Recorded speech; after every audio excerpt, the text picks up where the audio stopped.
খাদিজা কয় ইয়া রাসূলুল্লাহ, দুনিয়াবি কোনো চাওয়া আমার কাছে নাই, তিনটা চাওয়া আছে। কয়টা? আত্তুলি হন্না খাওয়ান তিনটা। আমার নবী বলতেছে খাদিজা বলো তিনটা কি কি? খাদিজা রাদিয়াল্লাহু তাআলা আনহা বলতেছে ইয়া রাসূলুল্লাহ, আমি যখন মারা যাব আমার কাফনের কাপড় মক্কার কোন দোকানের কাপড় আনবেন না, আপনার এই জুব্বা মুবারক দিয়ে আমি খাদিজার কাফনটা বানাবেন। জোরে করে বলেন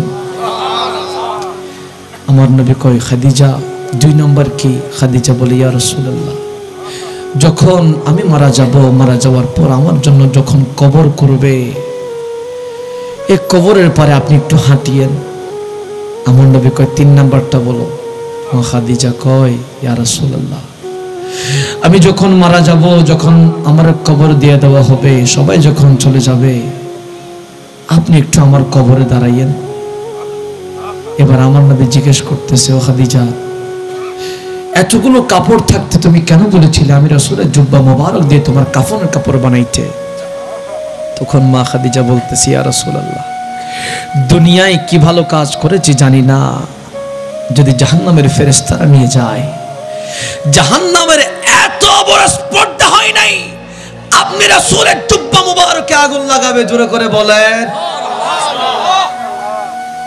আমার নবী কয় খাদিজা কেন বলেছিলে তোমার কবরের পারে হাঁটতে?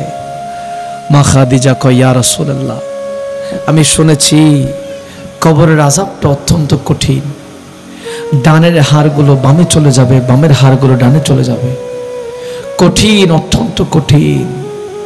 ইয়া রাসূলুল্লাহ, কষ্ট তো হবে।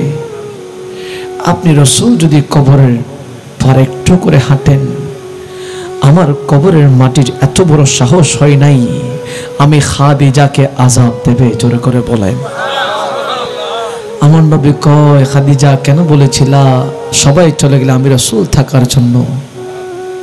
মা খাদিজা বলে ইয়া রাসূলুল্লাহ,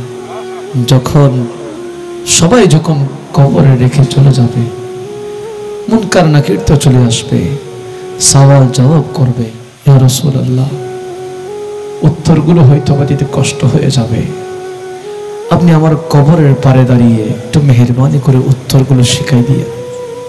আমার আল্লাহ জিবরাইল আমিনকে পাঠাই দিলেন, এ জিবরাইল যাও আমার রাসূলকে বলো আমি খাদিজার তিনটা শর্তের সাথে একমত। জোরে করে বলেন সুবহানাল্লাহ।